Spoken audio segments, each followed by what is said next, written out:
The new Vegeta leader from set 4 is a green leader that doesn't want to ramp, but rather swarm the board. Hey guys, welcome back to another episode. Mobby here, and today I have my own personalized deck list. I want to share with you all about the green Vegeta leader that revolves around swarming the board with nothing but Saiyans.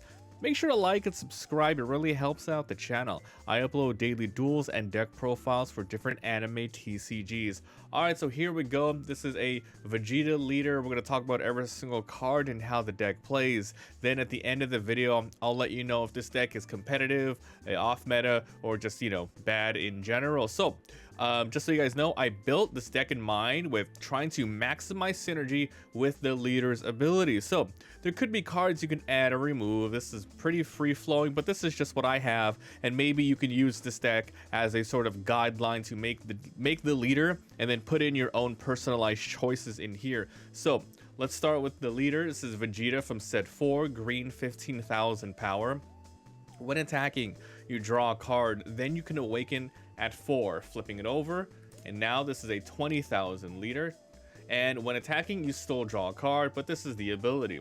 Active and main once per turn, place one of your energy into its drop. Then at the moment, if you have 4 or less energy, means you can play this if you have 5 energy at the time.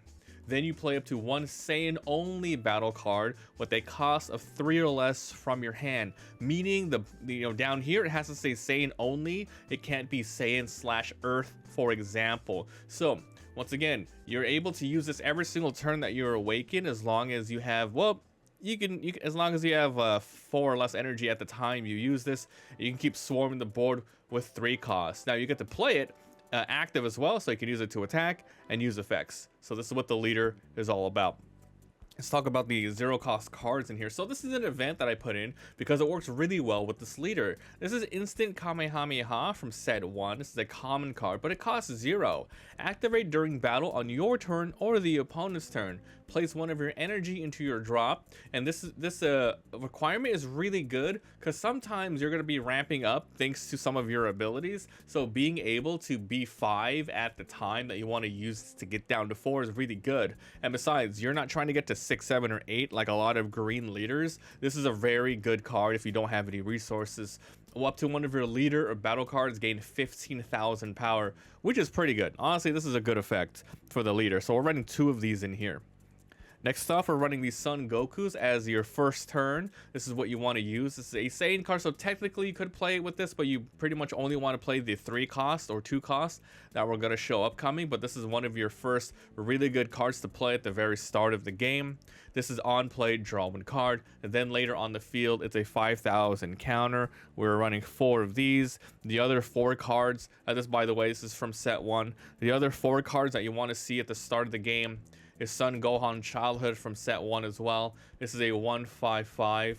On play, look at the top 3 cards, reveal a 5 or less Saiyan card, and then you can grab it. Now, this is a Saiyan card, which means technically you can also grab this instant Kamehameha. Anything that has Saiyan in its special trait. Doesn't even have to be a battle, could be an event card. So you want to see the Gokus or you want to see these Gohans? Primarily the Gohans, because you are searching for a very specific stage that we'll get to in a bit. So this is your really good early first couple of cards to grab.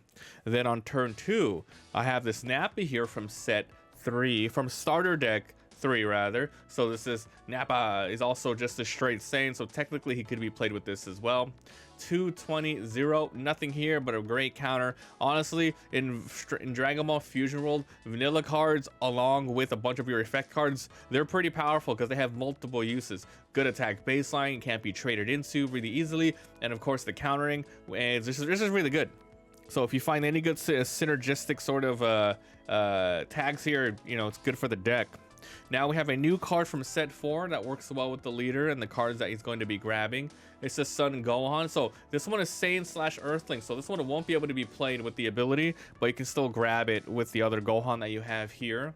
This is a 2/15/10, so not a great card to put on the field to attack with. However, permitted. If you have a field with full moon in its name, this card permanently gains 5,000 power, which the whole In the whole deck, you want to find full moon. You need to play full moon, otherwise this deck is at a huge disadvantage. But on play, this is add 1 card from your life to your hand. This is only one of 2 different self-awakenings that you have in the deck, so this is a very good card for turn 2 as well. And if you play this, honestly, you're probably not going to attack into the leader. You're going to take the life, and you're going to keep it there. Hopefully, when you get the full moon, then you can start attacking, because you don't want the opponent to get a free swing into this character. All right, now for the artificial full moon. Remember, it's full moon in its name, so it's right here. It's artificial full moon.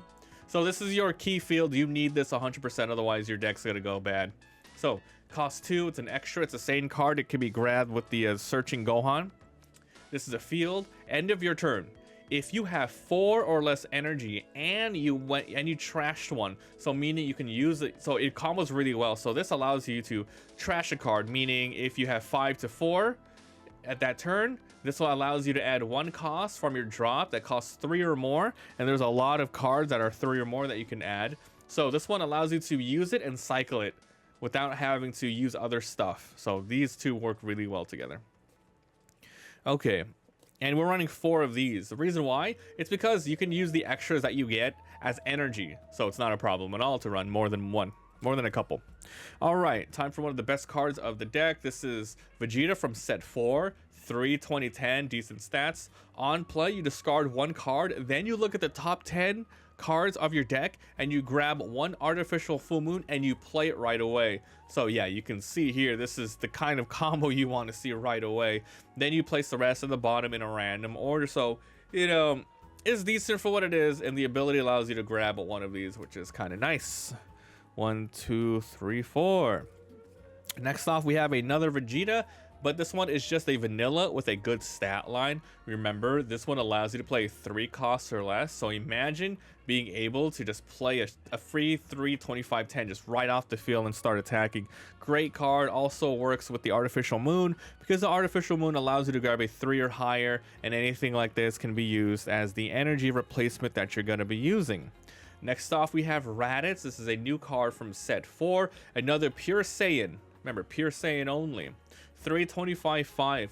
On play, if you place the card from your energy into your drop during this turn, different ways to do that. Remember, you have your instant Kamehameha, you have your leader's ability, then you get to add 1 Saiyan only non-Raditz from your drop to your hand. So this one, you play it as soon as you're able to, use it, and then you recycle 1 card back to your hand. It could be a nice 10k counter or more stuff that you can play with your leader's ability later on. It's a pretty decent card. And this card could be one of the ones played with this. Honestly, if you use this to summon this thing goes off 100% of the time, and you get to recycle and add another card to your hand.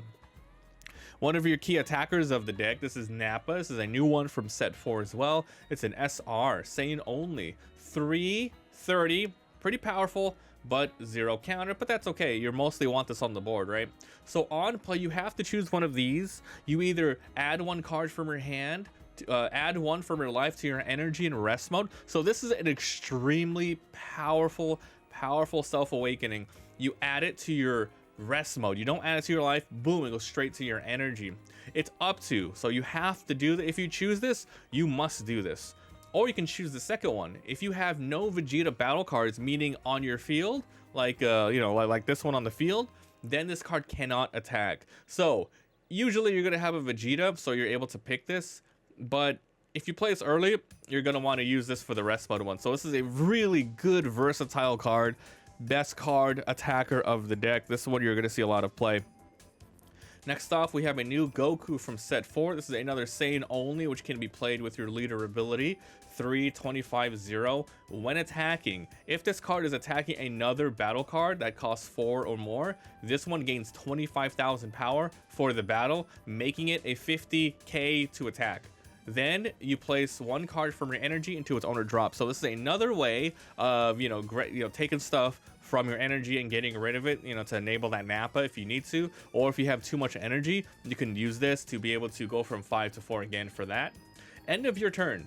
If energy is placed into the owner's drop by this card's skill, meaning you have to have used this to buff up to 50k, then you draw 1 card, and then this card goes to your rest mode, to your energy and rest mode. So once again, another weird versatile card. Okay, so those are all of the 3 costs that you can put, and there's a lot. There is quite a lot in here. and there's also a good reason later on why there's even more 3s than you would think. So this is Vegeta for 4. So even though you want to stay at 4 or less, you're gonna go up to 5 and 6. You're gonna go up to 4 and 5. You're gonna be fluctuating a lot to use your abilities. So this is from set 1, 4 2010, really bad attack, but the ability is on play you can add 1 card with 3 or more from your drop in your energy and rest mode. Once again, helps you ramp up. Then activate main once per turn. Discard 1 card from your hand to choose an opponent's battle card with 2 or less and KO it. So it's not the best. You're primarily going to be using it for either the 10k counter or using this to ramp up an energy if you really need to at that turn. Otherwise, it's not the best attacker. We're only running 3 of these. Now for your really cool cards of the deck. These ones will really help you out. This is from set 2. This is like Sun Gohan Future. So obviously this is a Saiyan Earth. It can be searched by the 1-drop Gohan, cannot be summoned by this, but the effect is so good. 5-3-10, pretty weak attack, and it has 10k for a 5 count, which is awesome. Permanent. All of your battle cards with a cost of 3 cannot be removed from the battle area by your opponent's skills, meaning from a card skill or your battle skills. They are just protected from bottom decking, from KOing, etc.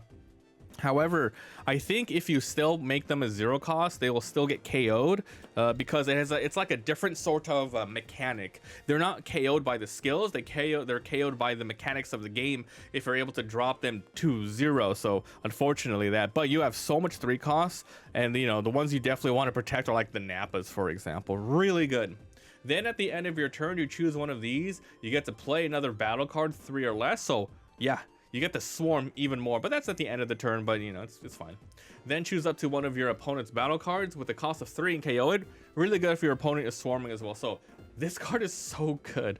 Really good. Honestly, if you can go ahead and get 5 energy, you throw this on the field, then you go ahead and go down to 4 using this and summon a 3, and then at the you attack, and at the end of your turn you summon another 3 or KO a 3. It's great value. So that's the deck, guys. Oh yeah, and the I guess you want to see the supers. It's just oh, actually the supers are relevant. Let's go and talk about the supers. Forgot about them. Okay, so the supers in this deck are King Vegeta's Saiyans. Actually, is it relevant? Not really, because I think the Gohan only grabs a 5 or less. So just kidding. This Vegeta has nothing to do with this deck. King Vegeta, it's just here.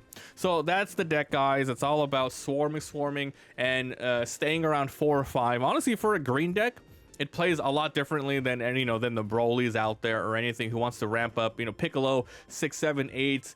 This is cool, you know, as long as you can get your key pieces though, because if you don't get like your artificial full moon and you mismanage your mana, your energy, you're just gonna be like, you have to play this deck really well. I think even though, you know, it's not completely brain dead, like, you know, oh, ramp up, play card on curve, you have to actually think about your future turn. So I would say this is an intermediate deck. In terms of piloting and play style. Now, is it good? Not really. There's a lot of easier removal in this in other characters' decks, and even though the Gohan at 5 could protect you from some stuff, that's super later in the game, and you're probably not going to get it off in time. And even if your 3 costs are protected, you're just going to KO that Gohan. So it's a cool deck. And if it works, it works, but it's really susceptible to a lot of removal. And you're playing a lot, like your highest card isn't higher than a 30k because you're just swarming the board. But, you know, it's fun. It's cool. So thanks for watching, and I will see you guys next time. Bye.